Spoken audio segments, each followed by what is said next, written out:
checking in with State Representative Tacky Chan of Quincy during April school vacation week. Tacky, how are you? Hey, Joe. Good morning on Wacky Wednesday. Indeed.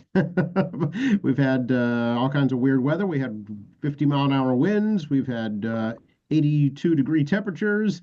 We've had snow in the past 5 days.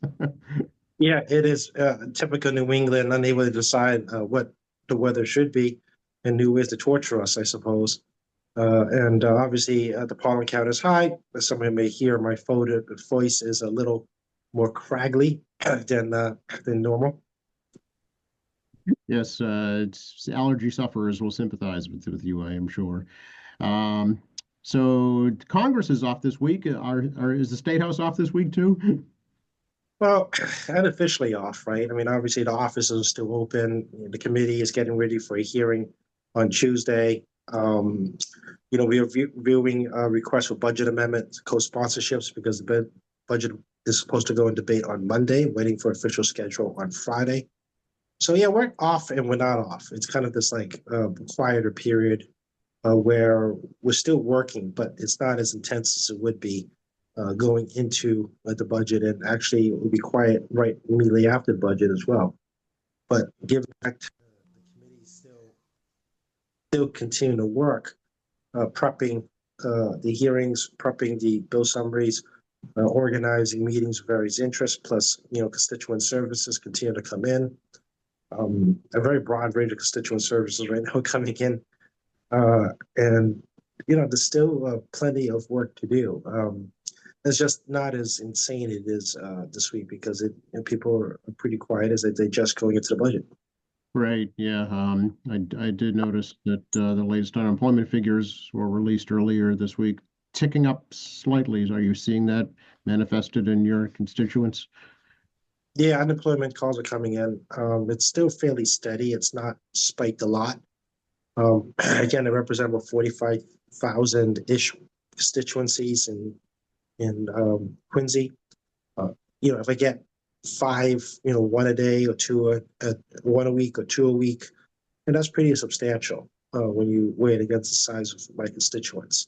And Quincy numbers are generally very good at unemployment against the statewide number. So we'll see how this continues to play out as construction slows down in Boston because Mayor Wu has not been able to lure new development. And general consumer spending is going to go down, plus the impact at some point on tariffs and prices, plus wage inflation, plus still relatively high interest rates, although it's not high historically, but high in our recent memory, plus government contracts, namely the federal government contracts, terminating, and at some point, whether the federal employees that took the buyout eventually is going to come off the buyout money and have to apply for unemployment, or those who are terminated, and are going to unemployment. So Health and Human Services in Boston and EPA in Boston has had layoffs. Those won't be apparent for a little bit in our unemployment numbers. And also, the unemployment number is one of those things where you want to see a steady number. And the reason you want a steady percentage is because it means people coming on and off, meaning there's continuous rotation of people getting a job, losing a job, getting a job. It's consistency. When it starts to tick up, it means the job market's getting weaker. Right. People that can't find work, so they're on unemployment more and longer at the same time, right? And I'm curious too about how the drop in people in the family shelter system will impact unemployment as well. The family shelter is actually kind of declining gradually over the last 5 months, 6 months or so. So it's people coming onto the employment rolls or have left the state to go somewhere else for employment. It means that our investment in lawyers to help them get work visas, again, these temporary workers to the Biden administration, these temporary visas, the Biden administration allowed to not include a work visa. We've been picking up the slack with a combination of local volunteer organizations, not-for-profits, and state ourselves, and helping work on processing paperwork under the Trump administration, and given the shrinkage of government, which, not against trimming some fat, but I mean, it could slow down work permits, depending on where they're trimming. It's very confusing what is going to be impacted in terms of response times. So, the shelter issue is coming down. The state budget reflects the number that we expect, around 350 million. We're spending, which is fairly consistent in a unemployment rate that we're looking at now. That's over 4%. So, we're following economic indicators in anticipation of what the shelter needs will be. And remind folks that given that people are unemployed, housing becomes a problem. So the shelter system obviously isn't just people on emergency visas. There's a large portion of the population that is not on emergency visa. They're local residents or border residents with, let's say, domestic violence situation, seeking shelter. So again, rotate as the economy rotates. Right, yeah. And with the vacation time coming up, a lot of employers will be looking for some seasonal help too. And traditionally that did fall to foreign workers. We'll see where that stands this year. Yeah, I mean, there's a couple of factors going on here. One, we've seen since COVID a challenge of bringing back foreign workers, especially seasonally, especially in the Berkshires and Cape Cod in particular. Most people not realize when you go down to the Cape that you have a lot of foreign workers there on summer work visas.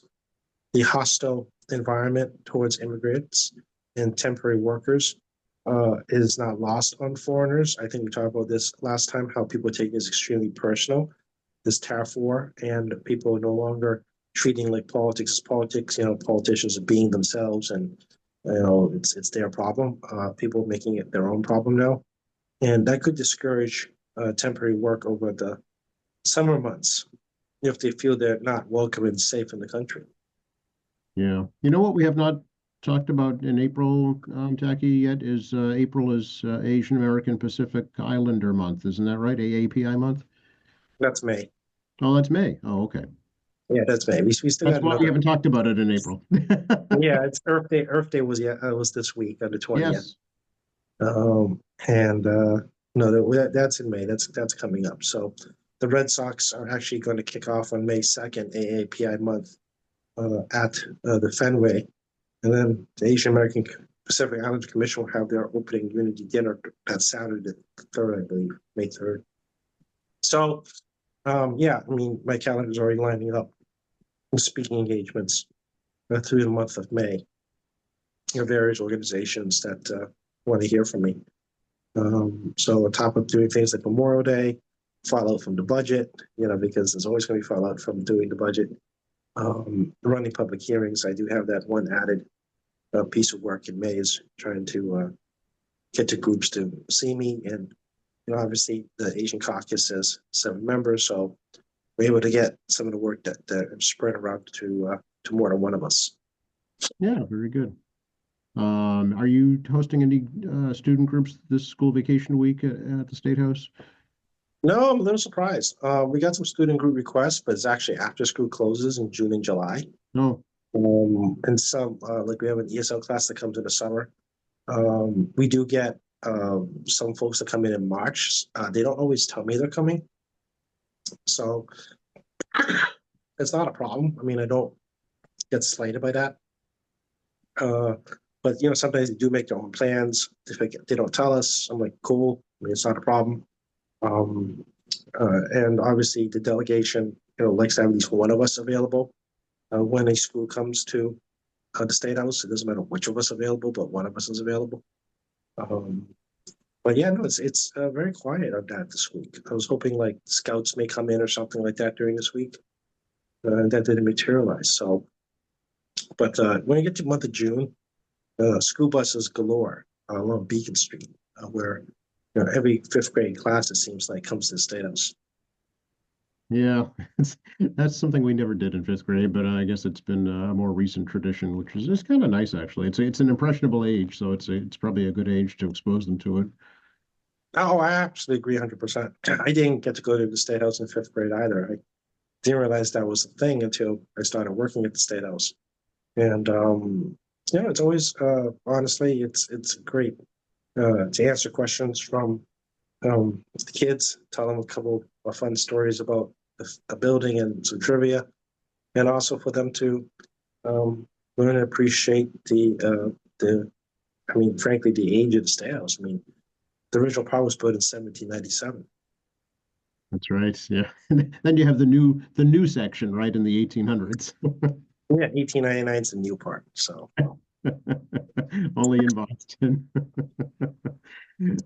So are we going to be taking part in any Quincy 400 events at the State House? Do you know, is the governor coming at some point this year or anything of that nature? I've not been informed by the governor's office they're coming to Quincy for any 400 anniversary events. Obviously, encourage folks to look at the Quincy 400 anniversary website. The city has a number of events going on systematically, like every month, every 4 weeks, 3 weeks or so, ranging from concerts to displays. And the mayor, the council, DPW, Parks Department, police. I mean, they all do a wonderful job of putting things together here. And they get they do a great job of putting things together on the Adams Common too. It's been a wonderful space for them to host any kind of family event. So, yeah, I mean, keep an eye out. There'll be more coming, and always will plug the Quincy Sun because the city will use that as their medium on providing schedule. Speaking of the Common, you probably heard Congressman Lynch is coming this Saturday to hold a rally in support of the working class, he says. Yeah, I heard about that. I would probably try to make a trip down on Saturday to say some hellos. As you've all seen, there's been various types of protests all through the nation, whether it's anti-Trump administration or promoting or supporting important causes to them that could be under threat. And it's a large variety, as you can imagine. It's a lot of activism still. But, as I always say, nothing sends a message better than the ballot box, especially in states outside Massachusetts. I've talked about this before, despite the administration talking about, cuts across the government. I mean, certain Republicans, particularly in leadership down in Congress, try to save their own bacon regarding local services. So, people, cannot tell me that this is not a favoritism system. It is still largely driven by some degree of politics. So, I mean, the veiled threat that they discovered they couldn't do of selling the Boston Federal buildings because they actually don't own the buildings. A lot of those buildings are owned by a real estate investment trust company. They have leases from the real estate investment trust company. Things they were so ignorant they didn't realize. So they're making kind of statements out there without actually doing any homework just to get at people. And I've said this over and over again. I mean, I expected laser focused revenge, but I expected laser focused, intelligently research revenge. And that is not what's going on. This is grossly inefficient from my standpoint. I mean, obviously, you don't want me getting revenge because, as you can tell, I'm into doing homework and coming for you. But that's not the case with this administration. And, I said this before as well. I mean, the buckshot approach to everything. It's like things happen, then they try to take credit for it, then they throw 20 options at you, hoping you take a bite at one of them. That's the actual reason of doing it, not actually you accepting that it's all the reasons on the table, of which may be contradiction to each other. Yeah, it's classic diversionary tactics, that the military uses sometimes, actually. It's very political, right? I mean, it's not oblivious to me and you and all the listeners that politicians do the sleight of hand, right? I mean, you and I have played this game more than once as I'm trying to wiggle my way out of a topic that you want to talk about, as I'm trying to figure out what the answer is. And sometimes you catch me too, where I don't actually have the answer because I've never looked into the matter to start with. So I get into like a bit of a squirmy position. It's kind of like, oh, this is uncomfortable. Joe just picked something. I have no idea what he's saying. But I mean, that's kind of the reality of how we run this show together, where, I really don't know what's going to happen. And, I'll get to that part where I'm like, okay, we got to see if I can play a sleight of hand with Joe to shift the topic. But this is special because I've never seen um, literally like I'll give you all these options. Half of them contradict each other, but we hope you won't think hard enough to notice. Yeah, exactly. It's relying on ignorance, and yeah, unfortunately, and it's a sad state of affairs, I think, when you can't be honest and upfront with people. Well, I mean, let's talk a little bit as historical facts, and let's ignore the Great Depression. I mean, Hoover was the president who was the last one that did an enormous type trade war of this style when they took on the planet, and he got his ass kicked. The Hmm. United States literally got its ass kicked, and the U.S. is still, again, during Herbert Hoover, the largest GDP country on the planet. Now, there's a Great Depression. There were two stock drops. There was a Dust Bowl. There was the end of World War One. U.S. Uh, exports to Europe because the European economy was rebuilt after World War One. So obviously, U.S. exports declined to Europe. So I mean, there was a lot of factors that drove the Great Depressions. One of the biggest reasons overinvestment by normal people in the market. But that's not the sole reason. It's a lot of factors that hit simultaneously. But Herbert Hoover, decided in a kind of topsy-turvy economy, start a massive trade war with the planet and got his ass kicked. And so goes the U.S. economy, so goes the planet. And it's been shown statistically time and time again. This when we go down, it tends to bring everyone down with us at some level. So no one shielded from it. So I mean, this is different. Obviously, the economy's strong still, as we talked about unemployment rate earlier, but also consumer spending is still continuing. I'm very concerned about the size of credit card debt. Credit card delinquency is going up.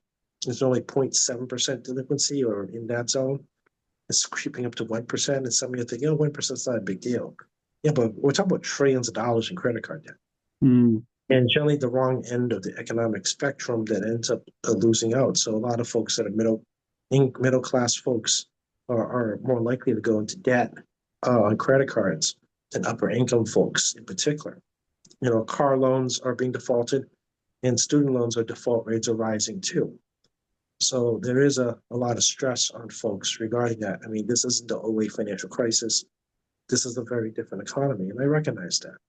But it's some reason that little detail. Well, he likes to talk about President McKinley. It is President Hoover that engaged in a massive trade war at the wrong possible time. Is it right possible time now? Perhaps. I mean, history doesn't repeat. I'm just pointing out the fact that things have been done in the past before and doesn't always work out. Yeah, well, I mean, the credit card issue, that's indicative of folks who are, relying on credit more and more for staples of everyday life, which, is not a healthy way to run your own finances. Well, upper income folks, not the super wealthy, but just upper income is feeling stressed now. I Hmm. mean, if you look at the big box stores, particularly Costco, BJ's, and others, upper income folks are spending a lot more time in those stores than they have been in the past.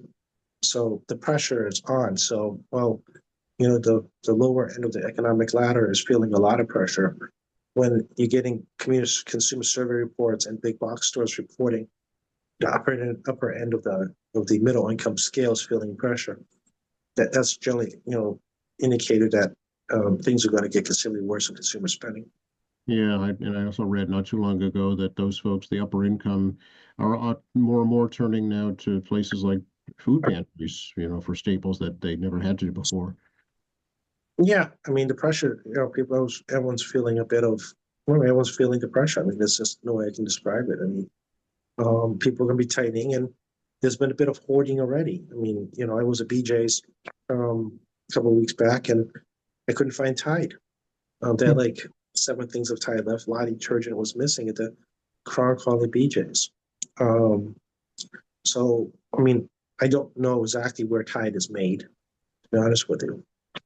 But if you look at the import numbers in March, there was a large number of imports coming in globally to the US, especially China, on big box stores stockpiling. And there's a report that Apple flew in $1 billion worth of iPhones from India right before the tariffs began.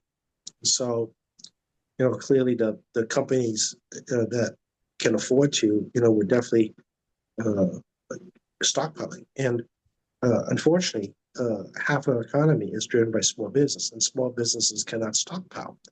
They are very much on buy on demand based on their consumer history flows. So the reality is that box stores can probably last a little longer and trying to keep prices reasonable. But smaller businesses, again, which is half our economy, cannot.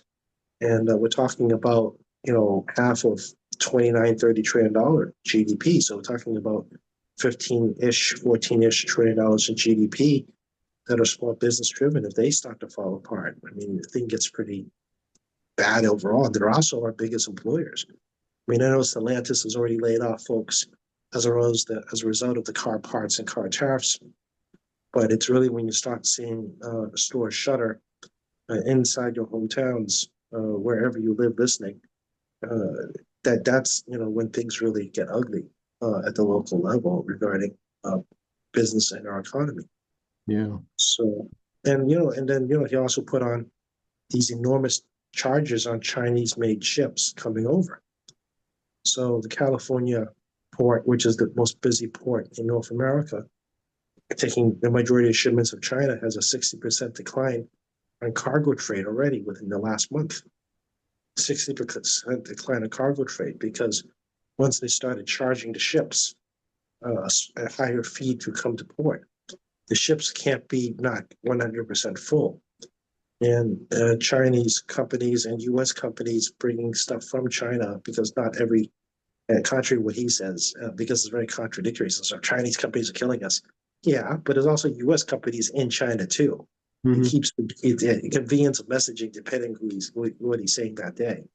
So it's both of them. But U.S. company is thinking the same thing. They're not gonna bring over product, not a full ship. Right. Yeah. No. And I mean, there's so much uncertainty as well. Just today or yesterday, there's hints that the Chinese tariffs may be rolled back or postponed again. So, business people don't really know what to do. The Wall Street Journal reported and was confirmed by the White House that they're not going to do anything unilaterally. They're going to do something as part of a deal. And it's interesting, that statement, because he already did some unilateral stuff regarding certain electronics, especially not just Apple stuff, but also semiconductors and other precious metals that we need from China for our high-tech industry. So while they say they're not going to do stuff unilaterally, they actually already did. And I'm not saying it's a right or wrong decision, but they say a lot of stuff, and it's weird because negotiation happens behind closed doors. A lot of rumors, not sure if anything's correct, but they're doing a weird negotiation in public with the American people. And I don't know if you all realize that. It's not negotiation. When they come up and talk to the press, right? It's not a negotiation with China. It's a negotiation with us. And they use the stock market, the bond market, the dividend trades, the commodity trades as their indicator on whether their messaging, negotiating with us, is working. And they use their indicator not through polling, not through surveys. They do it through the bond market, stock market, commodity trade, all our major economic indicators, which are more immediate and short-term effects. Right. So, for example, Trump actually never used the word he was going to fire Jerome Powell from the Fed Reserve. He said his termination couldn't come soon enough because they didn't know if they could terminate him. And Secretary of Treasury Bassett said they're researching whether they could terminate him or not. However, the market took a massive tumble over the weekend. The Asian markets and European markets followed suit. And then, Monday was a nightmare yet again, another 1,000-point shift in the Dow, which has happened far too many times now for people's tastes.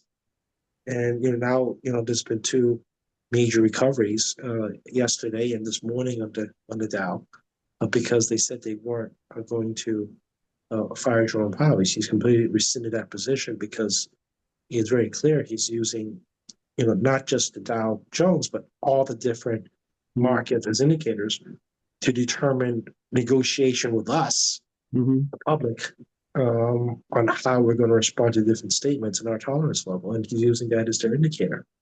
It's interesting observation because I've never seen any president do it this way. Normally, you do massive polling. Yeah, and I'm sure it's, frustrating for a lot of people who are trying to, just plan their own personal finances and not really knowing what to do. Well, I was talking to a couple of folks who are retired, living on retirement savings, and have watched their retirement savings completely devastated since they now had a plan in place regarding gradual drawdown. And for you to recover some of that money, you're probably going to have to pull back on your drawdown as at some point the market recovers and you get some of your money restored to previous levels. You cross your fingers anyway. And those who are nearing retirement, as we saw in the 2008 recession, postpone retirement. People working into their 70s, easily, because they had to. So, and kids, were not happening because people started postponing having children later during that same time period because of fiscal uncertainty. Younger folks are looking at their pocketbook as part of family planning. Does this also impact public pensions? Or, I mean, is that something that folks are looking at too? Yeah, every public and private pension in the country is impacted by the market, and they practice a very conservative and safe investment overall.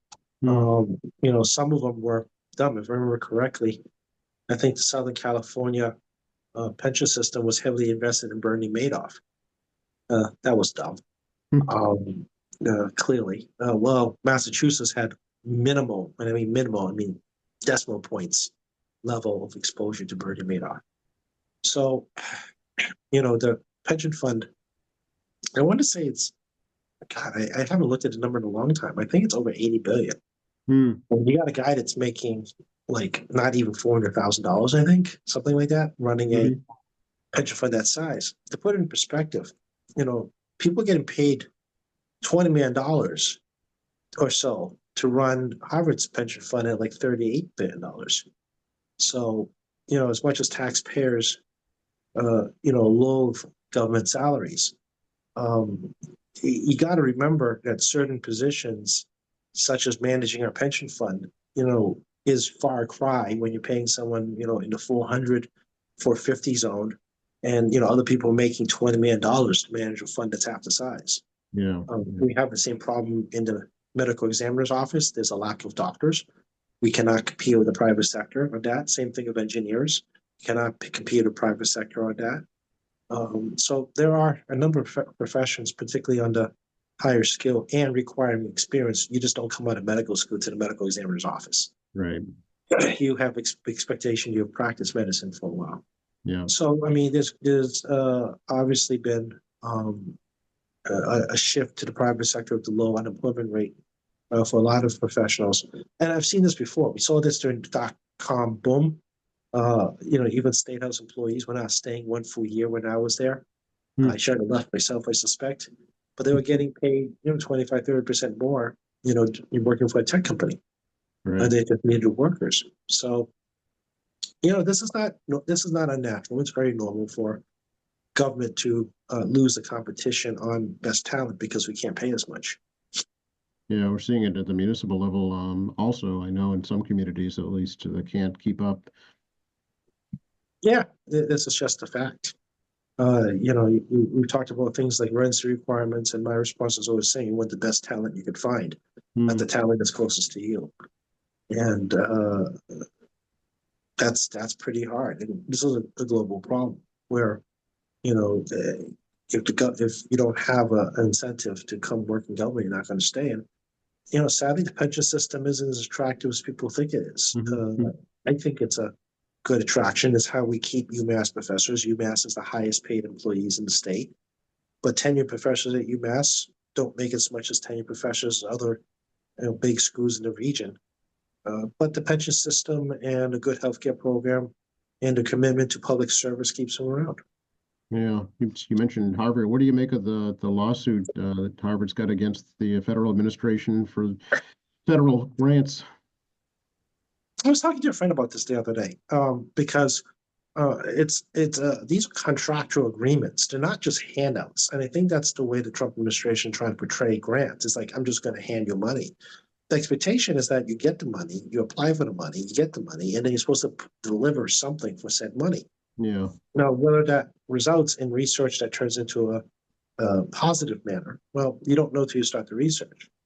But it, not allowing these grants to continue could set back a lot of things decades in research, in all sciences in particular. And some stuff you never know, like for example, Ozempic, diabetes, weight reduction, fat reduction drugs. Those drugs actually came from a research paper regarding, I think, iguanas from like the 70s regarding metabolism issues. Some strange study that someone dug up and realized that they're looking for some very specific chemical indicators that are actually similar in humans. So, I mean, don't get me wrong, there's all kinds of stupid studies.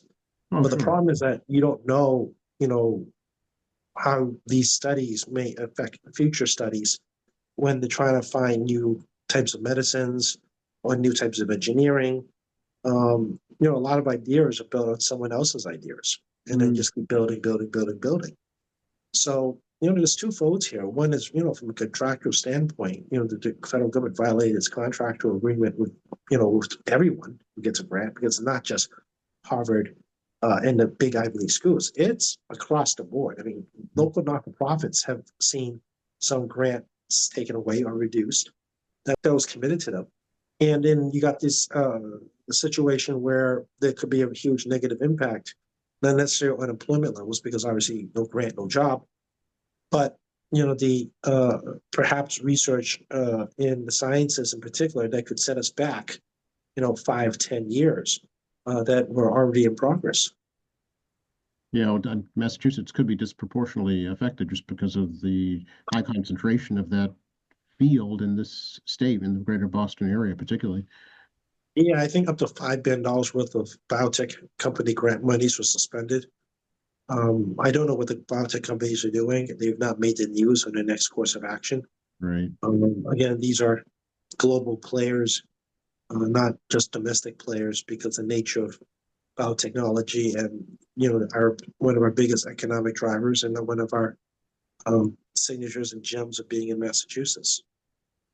So no, we'll see how it plays out. I mean, I think the public may think grant money is just kind of a handout. Those who fill out grant programs realize there's a contractual agreement once you've been awarded, because the grant requires you to do certain things and demonstrate you can do certain things, or you're attempting to do certain things, that you must show that you've done said things pursuant to the use of money.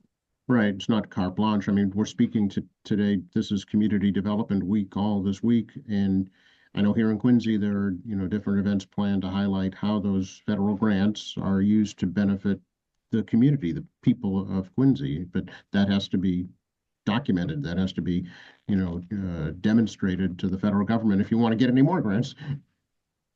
That's absolutely correct. I mean, I remember back in my younger days, I was at the old Atlantic Neighborhood Center when there was a center in Atlantic. And, one of the challenging parts of the volunteers and the paid staff there was to actually make sure they were demonstrating metrics for the planning department.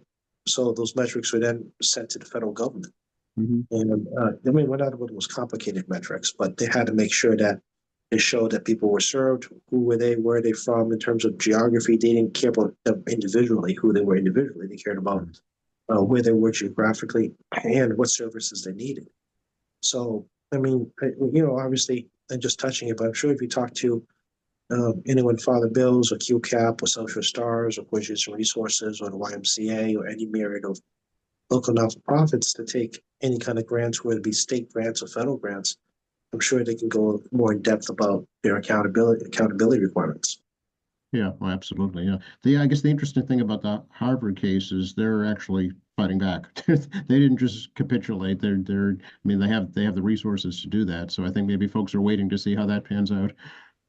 It'll be interesting because I was also surprised that other Ivy Leagues didn't do that too, because Mm, not to say this favoritism, but it is not lost on me that a lot of judges come from out of Ivy League schools.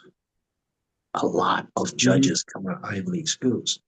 So in Supreme Court, I believe only one judge, Jackson, my names are terrible, did not go to Ivy League school. mm, Everyone else did.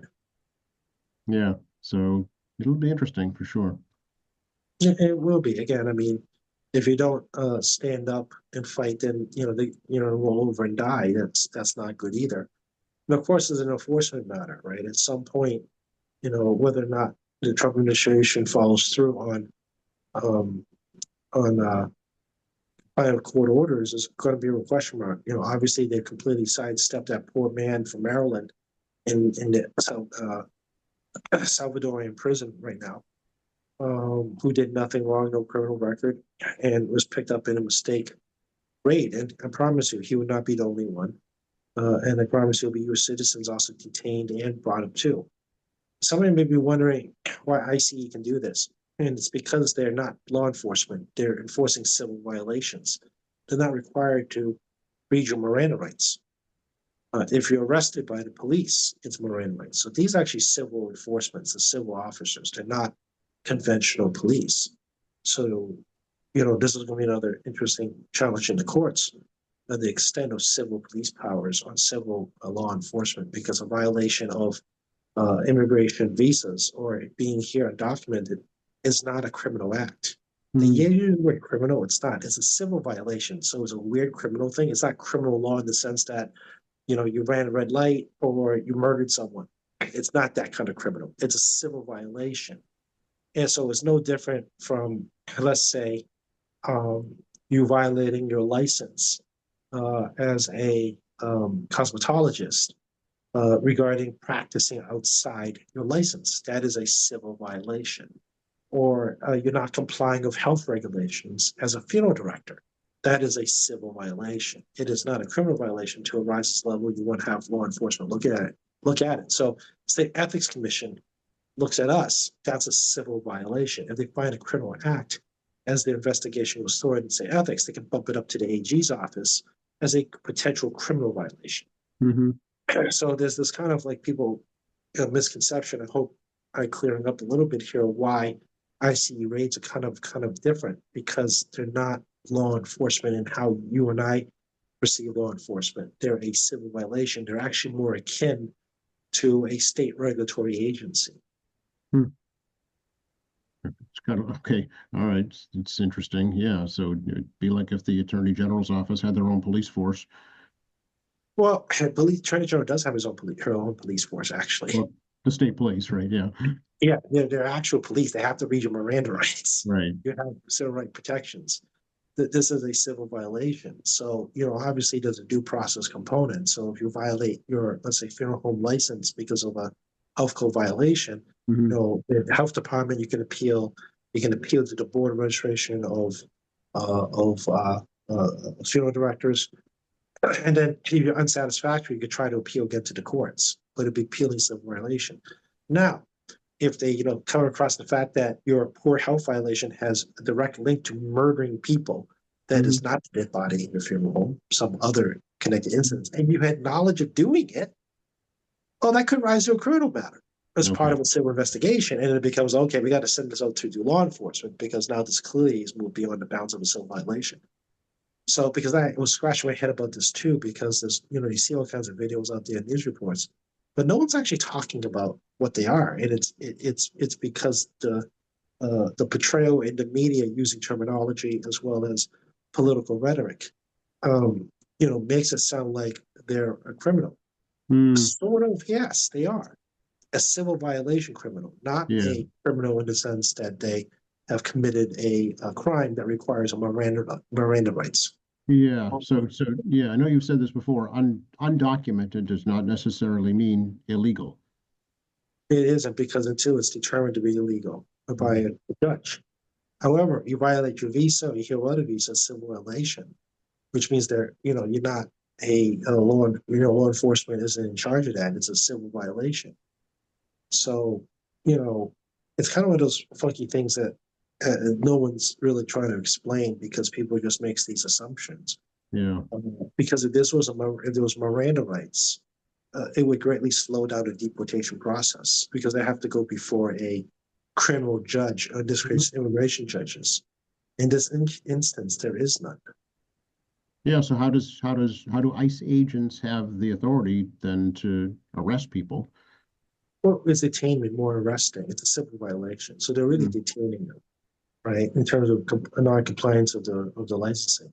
So generally, you want to have law enforcement somewhere around an ICE as part of it because if it rises to a level of criminal issue, then you can do that.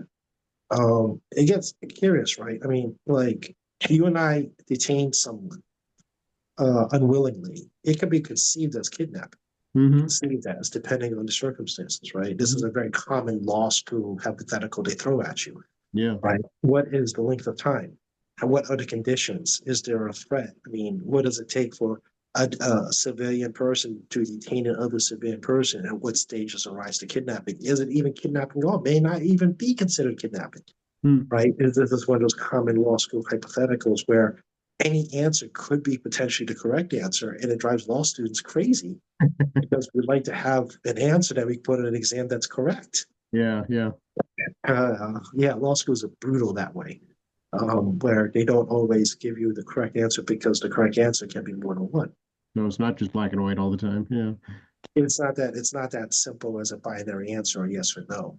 So, we'll see how it plays out. I mean, the ICE for, before it was even ICE, INS, and all its predecessors for, 100 plus years, Mm. has been deporting people out of this country. It's not new, and they have detained people here, including U.S. citizens, for extended periods. For example, Chinese discrimination on the West Coast is on Angel Island. If you get to California and visit Angel Island in my younger days, you should. U.S. Chinese citizens were detained for months upon months by immigration for no other reason that they were Chinese, and the claim was that they were not U.S. citizens entering the country, despite that they were. And it was a civil violation. They were detained, and there was no criminal act, meaning they couldn't go before a judge for bail. Hmm. Hmm. Hmm. This is kind of one of the little things that the vast majority of Americans don't think about, nor they have to deal with. That you have this really non-law enforcement, because they're not cops. I don't care. You're law enforcement. You're a cop Right.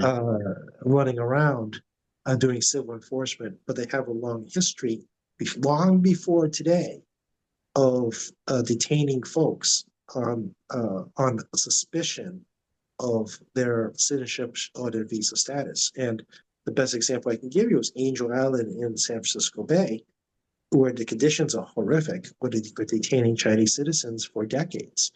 So we're in Boston area, so we don't see the historical impact of it. And this is kind of lost in our history books and, also our geography. This is not part of our history in Boston. And people don't think this has ever happened. No, this has happened. There's a long history of this happening. It's just that we live in a geographic zone. We don't have the same history. Hmm. Hmm. Hmm. Of course, it brings up the whole question of birthright citizenship too that's being looked at. Yeah, like I said before, I mean, the Chinese lawsuit that set up a birthright citizenship of a Chinese citizen that had children in the U.S. and they were trying to basically not give the kids of a Chinese citizen um, citizenship. Hmm. They're trying to deny them that, and then trying to essentially get rid of the kids. Again, untold stories, particularly in the West Coast that we live in the Northeast don't know anything about. Mm. But it was a Chinese lawsuit that determined birthright citizenship. That's also lost in the history books too. People don't want to talk about that. But I mean, it was designed in the 14th Amendment to address slavery because under Dred Scott, if I remember correctly, slaves were not considered citizens. Hmm. So they created the concept of birthright citizenship to address slavery. And all free men were now U.S. citizens, regardless of when they were born in the U.S. And this is actually uniquely American. there is no birthright citizenship really anywhere else in the country. I would say anywhere else in the world. Globally, there's always conditions associated with a citizenship status in their home countries. Right. So the Trump administration's not looking at U.S. citizens who have kids here. They're looking specifically at undocumented. They're looking specifically at whether undocumented folks here that have kids here can gain birthright citizenship. Because the courts have historically read the Constitution here as literal, because there's no ambiguity in the language. You can look up the 14th Amendment. It is pretty straightforward.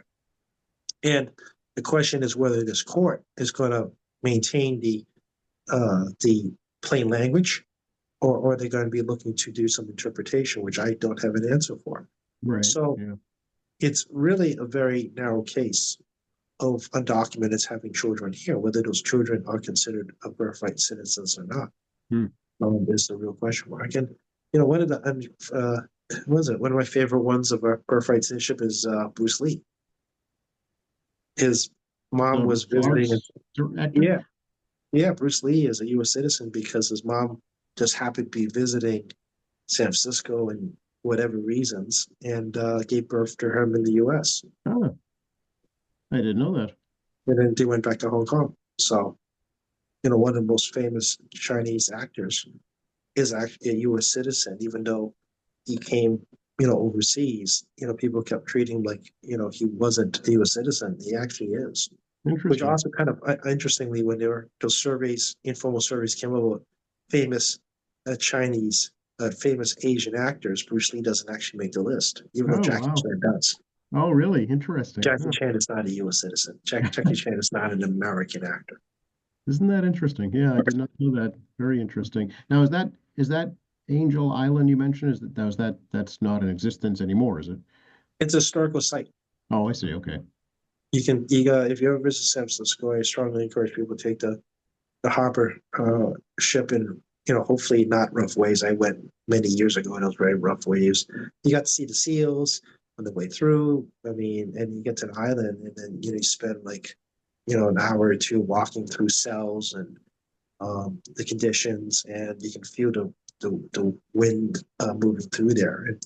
And you can look it up on the internet, obviously, and read it up by yourself. But these are kind of some of the things that are lost. It's like Japanese internment camps. There's still a few left that are historical sites out there, and if you don't believe the stories, obviously can visit those sites to see, what conditions people submitted to between 4 and 6 years. Right. Yeah. Interesting. Very interesting. I'd not heard of that before. I know it's not AIPI month, but there's a tangential relationship when we talk about immigration and Asian Americans. We need to wrap up early today, Tacky, unfortunately, because it's school vacation week and I'm busy. Yeah, and my voice is just about done. As can you hear? So no, we're obviously open at State House. Staff is there. 617-722-2370, 617-722-2370. The front desk person doesn't pick up. They have to go through the prompts, but you eventually get to us. You wait a little while.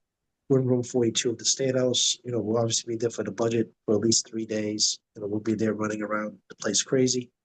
MAlegislature.gov. You can definitely visit the state website. You can look up bills and watch our debates. Tacky.chan@mahouse.gov is the email. I'm getting a lot of emails now, as well as State Representative Tacky Chan Facebook and tackychan.org, our resource page.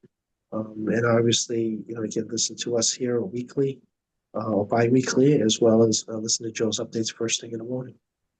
And get yourself some antihistamines for allergies, Tacky. Yeah, absolutely. Dripping away here. All right. All right. Thanks so much. Take care, Joe.